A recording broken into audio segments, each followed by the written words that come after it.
Ya, Assalamualaikum warahmatullahi wabarakatuh. Sahabatku sekalian, ini adalah ciri-ciri orang yang jujur dan orang yang bohong. Mudah. Satu, orang yang jujur itu tenang. Kenapa tenang? Karena Allah menyukai orang jujur dan hati ini dibulak-balik oleh Allah. Huwallazi anzala sakinah. Dialah yang menurunkan sakinah. Hakikatnya Allah menurunkan syariatnya tidak ada beban untuk berdusta. Satu, tenang. Tidak jujur, akan gelisah. Oleh Allah dibuat gelisah. Syariatnya dia takut terbongkar ketidakjujurannya. Akan tegang, gugup, tidak tenang. Walaupun berusaha tenang, tenang semu. Dua, orang yang jujur itu akan bisa ringan, mudah menyampaikan dalam keadaan runut, rinci, detail, dan jelas. Ringan saja, tidak ada beban. Tapi orang yang berdusta, dia harus berpikir keras untuk merekayasa kebohongan. Akibatnya kalau bicara itu, dia akan bicara cenderung simpel. Tidak bisa rinci, tidak bisa karena harus ngarang. Dan kalaupun panjang jadi berbelit-belit. Itulah ciri khas orang yang bohong tuh, ya. Dia harus ngarang dengan berat. Tiga, orang yang jujur itu cenderungnya konsisten.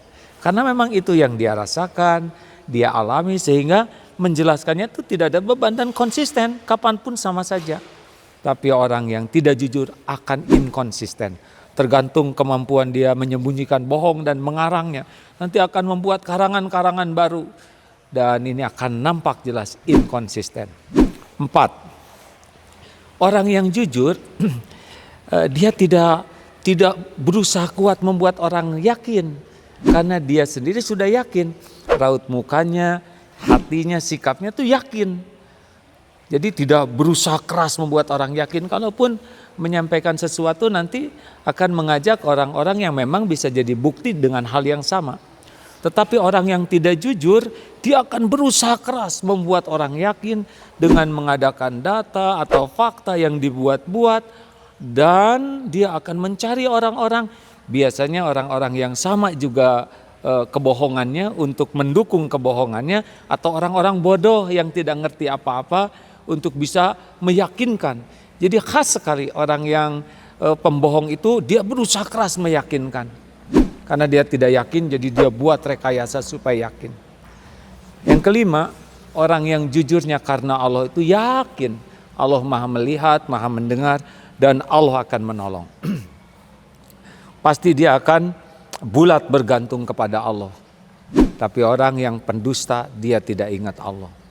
Sandarannya adalah rekayasa. Dia akan berusaha keras membanting tulang untuk menyembunyikan kedustaannya. Hadirin sekalian, mengapa ini penting? Karena dalam Islam Rasulullah SAW sudah mewanti-wanti. Dari Abdullah bin Mas'ud radhiyallahu anhum, ia berkata, Rasulullah sallallahu alaihi wasallam bersabda, hendaklah kalian selalu berlaku jujur, karena kejujuran membawa kepada kebaikan, dan kebaikan mengantarkan seseorang ke surga. Dan apabila seseorang selalu berlaku jujur dan tetap memilih jujur, maka ia dicatat di sisi Allah sebagai seorang siddiqin, orang yang jujur. Dan jauhilah kalian berbuat dusta, karena dusta membawa kepada kejahatan, dan kejahatan mengantarkan kepada neraka. Dan jika seseorang senantiasa berdusta dan memilih kedustaan, maka dicatat di sisi Allah sebagai pendusta. Hadis riwayat Bukhari. Dengan kata lain, marilah kita bertekad kuat menjadi orang yang jujur, konsisten dalam kejujuran, dan berusaha mengajak orang lain jujur.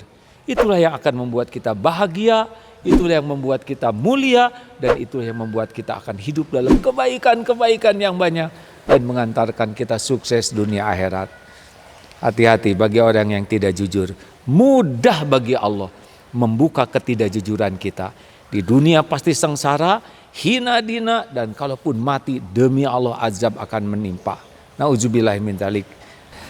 Dan ingat sahabatku sekalian, Rasulullah SAW sebelum dijadikan nabi usia 40, waktu beliau muda, beliau terkenal sebagai orang yang diberi gelar Al-Amin, jujur, terpercaya, yang kalau bicara pasti benar, tidak ada bohong, tidak ada ditambah-tambah, tidak ada dikurangi, sehingga orang yakin. Yang kedua, beliau kalau berjanji pasti ditepati, apapun keadaannya beliau menepati janji. Yang ketiga, kalau diberi amanah, beliau betul-betul amanah, pantang khianat terhadap amanah sekecil apapun juga. Sehingga masyarakat waktu itu mengenal Muhammad muda ini orang yang sangat jujur, terpercaya, diberi gelar Al-Amin. Padahal beliau ganteng, beliau pintar, beliau atletis. Tidak itu yang disebut. Kenapa? Karena setiap orang itu sangat rindu kepada orang yang jujur, terpercaya, sangat hormat kepada orang yang jujur, terpercaya, dan sangat komit kepada orang yang jujur, terpercaya.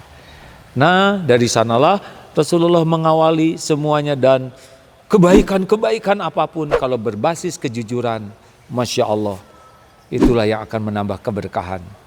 Rekan-rekan sekalian, hidup di dunia ini hanya sekali. Ingin sukses dunia dan akhirat, pilihannya adalah jadi orang yang jujur. Dan ingat, di antara 4 orang yang diberi nikmat oleh Allah, ciri-cirinya, iyyaka na'budu wa iyyaka nasta'in. Yang kita minta dalam sholat, yang pertama adalah nabiyyin, yang kedua syirikin, yang ketiga syuhada, yang keempat solihin. Syirik ini di bawah kenabian. Ayo, pastikan diri, keluarga, anak-anak kita menjadi orang yang berusaha keras jujur. Juga sebarkan kejujuran ini kepada yang lain. Gak apa-apa, kita tidak mendapatkan dunia melimpah. Yang penting kita dapatkan karunia melimpah, menjadi seorang yang sidik, yang jujur, terpercaya. Hati, lisan, dan sikapnya sama-sama dalam kebenaran.